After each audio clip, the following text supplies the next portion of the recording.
56세 남성분께서 전화를 해주셨습니다. 고구마나 콩, 판류만 먹으면 속이 더부룩하다고 하시는데요.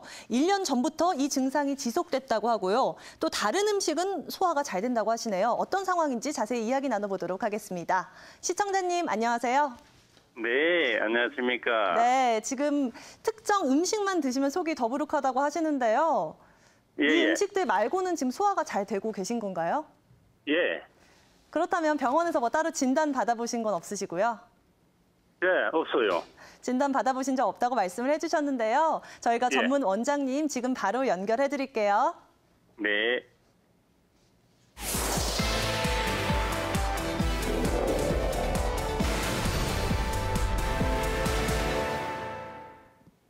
네, 아버님 안녕하세요. 네, 아이고, 안녕하십니까. 네, 안녕하세요. 궁금하신 게 예. 1년 지금까지 괜찮으셨는데 1년 전부터 이런 특정 음식을 드시면 소화불량이 생기신 게 궁금하신 거죠? 예, 예. 네네. 그럼 제가 좀 몇 가지 여쭤보고 싶은 게 예. 원래 뭐 다른 알러지 질환 같은 건 없으신가요? 아니, 없고요. 전에는 괜찮았거든요, 그게. 네네. 전에는 뭐 똑같은 거, 송편이나 네. 고구마, 저런 거, 팥 종류 그런 거 네. 많이 먹어도 괜찮았었는데요. 네네. 걸년에 들어서 거기 먹으면 소화를 하나도 못 시키더라고. 네, 그러면 1년 전부터 생기셨다고 하시는데 예, 예. 1년 전에 뭐 특별한 일이 있었던 거 아니면 장염이 좀 크게 걸리셨다거나 아니면 뭐 아니요, 아무것도 없었어요. 네, 그럼 단지 그냥 갑자기 1년 전부터 시작되신 거예요? 한 번요, 그거를, 이렇게, 떡을 송편을 좀 많이 먹었거든요.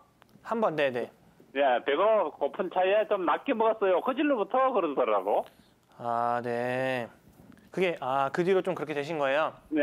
그로부터 뭐 고구마나 팥, 콩, 이런 거, 각종 저런 게 들어가 먹어버리면, 네네.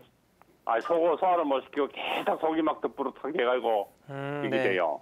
그럼 원래 식습관이 약간 좀 불규칙하시거나 약간 좀 과식하는 습관이 있으거나 그런지는 않으시고요? 예, 예. 식습관도 괜찮으셨는데요. 예. 그러면 제가 생각할 때는 네. 특별한 어떤 알러지도 없으시고 네. 뭐 스트레스나 어떤 그런 장염 같은 구토 증상이 있었던 것도 아니기 때문에 예, 예. 원래 소화 기능 자체가 나쁜 편이라고 보기는 어려워요. 예. 근데 이제 굳이 제가 말씀드리자면 한번 떡을 많이 드셨을 때 예. 그때 뭐 소화기가 아주 망가질 정도로 망가진 건 크게 망가졌다고 보기는 어렵겠지만 예. 예를 들면 뭐 피부에도 상처가 흉터가 남지 않습니까?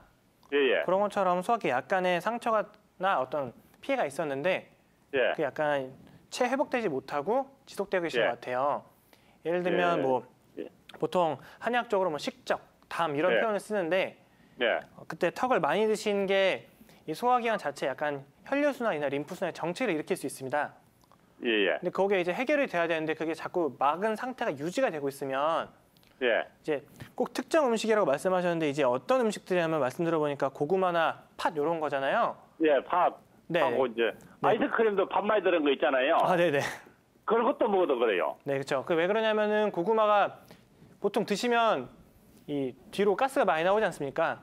예. 그게 왜 그러냐면 소화기관에 고구마가 많이 오래 머물면서 예. 소화기능을 자꾸 움직이게 해주는 거거든요. 네. 그게 왜 그러냐면 식이섬유라는 성질이 우리 몸에서 소화가 되지 않기 때문에 예, 예. 우리 몸에 많이 머물러 있기 때문에 소화기능을 촉진시키는 건데 예. 이게 소화기능이 건강한 사람이라면은 예를 들면 건강한 사람이 건강한 올바른 운동을 하고 있는 건데 예, 예. 지금 선생님 같은 경우는 고구마가 이제 소화기관에 약간 부담을 줄 수 있는 이제 소화기능이 약간 약해진 상태인데 예. 자꾸 약해진 애를 자꾸 운동시키려고 하니까 이제 소화기가 힘들어하는 상황이라고 보시면 돼요. 예. 팥도 마찬가지로 이제 아실지 모르겠지만 팥 같은 경우 팥으로 다이어트하는 경우도 있습니다. 왜냐하면 팥이 몸에 습기를 많이 빼주고 예. 붓기를 가라앉혀주는 효능이 있는데 이걸 다시 말하면은 허약한 사람한테 쓰면 기운이 더 빠져나갈 수 있는 걸 의미하거든요.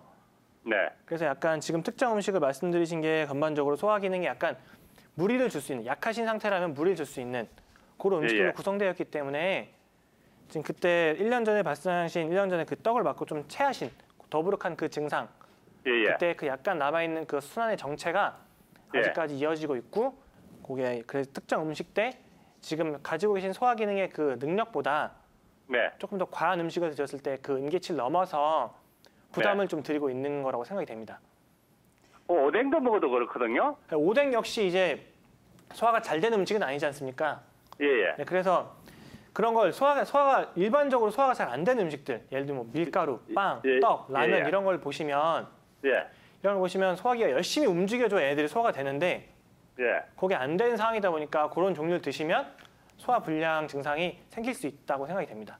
네, 빵도 지금 팥들은 빵은요 전혀 못 먹거든요. 그쵸, 저는 네. 참 좋아했거든요 그런 거를. 네, 당연하죠. 네, 그렇죠. 예. 맛있으니까요. 그거는 뭐 치료 방법은 없습니까? 치료 방법으로는 이런 거는 심한 증상이 아니시기 때문에 예, 뭐 예를 들면 좀 위궤양이 오래됐다, 뭐 위염이 오래됐다, 뭐 이러신 분들이면 조금 더 치료 기간을 오래 보셔야 되는데 예, 이런 경우는 이미 식습관은 건강한 편이시고 목소리 들어보니까 제가 뵙지 못해서 정확하진 않지만 예. 목소리도 되게 힘이 있으시고 건강 관리를 잘 하시는 걸로 생각이 돼요. 그래서 운동이나 여보세요.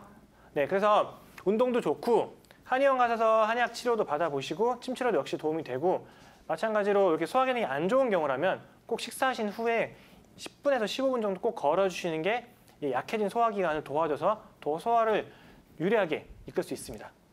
원장님 말씀대로 이 가벼운 운동을 통해서 소화력 높여보시기 바랄게요. 이렇게 저희는 세 번째 상담까지 만나봤는데요. 김윤희 원장님, 이렇게 선천적이나 만성적으로 소화력이 약한 사람들은 어떤 치료가 필요할까요? 네, 보통 위의 모양을 보면 위가 주머니 모양으로 되어 있습니다. 그래서 아래쪽은 좀 음식이 좀 담길 수 있을 정도로 이제 그쪽 유문부라고 얘기를 하고 위쪽은 이제 분문부라고 해서 식도로 연결이 되는데요. 지금 이제 상담하신 환자분처럼 저렇게 한번 어떤 음식에 체하게 되면 그 음식에 대한 계속 과민한 반응을 생기게 됩니다. 그래서 지금 말씀하신 그 시청자분들 분 같은 경우에는 그 위문부는 약간 주머니처럼 돼 있어서 음식이 한 번 들어가게 되면 이쪽엔 정체가 돼서 문제를 일으키는 경우가 상당히 많고요. 또 그리고 위에 분문부 같은 경우는 위산이 역류를 하면서 분문부가 약해지게 되면 위산의 역류로 인해서 식도염이나 이런 걸 좀 유발을 할 수가 있습니다. 근데 지금 그 상담하신 분은 아무래도 유문부 쪽으로 음식이 정체되어 있던 게 식적이나 남음으로 인해서 계속 과민 반응이 생기신 것 같아요.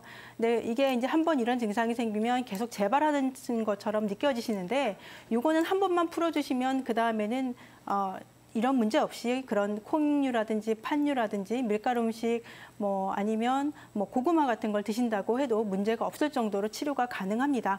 근데 이제 저희가 한의원에 보통 레오나서서 치료받는 분들을 4종류로 이제 나눠서 저희가 임상적으로 보게 되는데 가장 흔하게 지금 말씀하신 것처럼 식울령으로 인해서 식체로 인해서 오는 경우도 좀 상당히 많으시고요.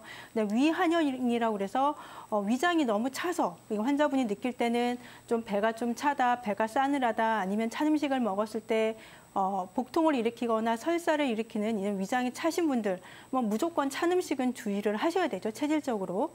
그리고 또 위열형이라고 그래서 과도한 스트레스를 받거나 아니면 폭음이나 폭식이나 이런 걸로 인해서 우리가 흔히 말하는 위염이라든지 위궤양이라든지 이런 증상들을 일으킬 수 있는 유형이라고 보시면 되고요. 또 만성적으로 좀 기력이 약하신 분들 아니면 연세가 많으신 분들 아니면 큰 병을 앓고 나신 분들도 어떤 기운이 허하면서 위장 기능이 약해서 생기는 증상이 위장병으로 생길 수가 있습니다. 하지만 이런 것들이 위내시경상 이제 내과나 가셔서 하셨을 때 위내시경을 찍어봤을 때도 안에 염증 소견이 많지가 않고 위장 내벽은 건강한데도 이런 증상을 일으키는 경우도 상당히 많이 있거든요. 이런 경우에 이제 한의원에 가시면 이제 기본적으로 자락요법이라든지 침요법, 아니면 부항요법, 약침요법이나 탕약요법 등을 통해서도 전체적으로 다 치료가 가능하니까요. 지금 문의 주신 시청자분도 한번 가까운 근처 한의원에서 정상적으로 한번 치료를 받아보시는 것이 좋을 것 같습니다.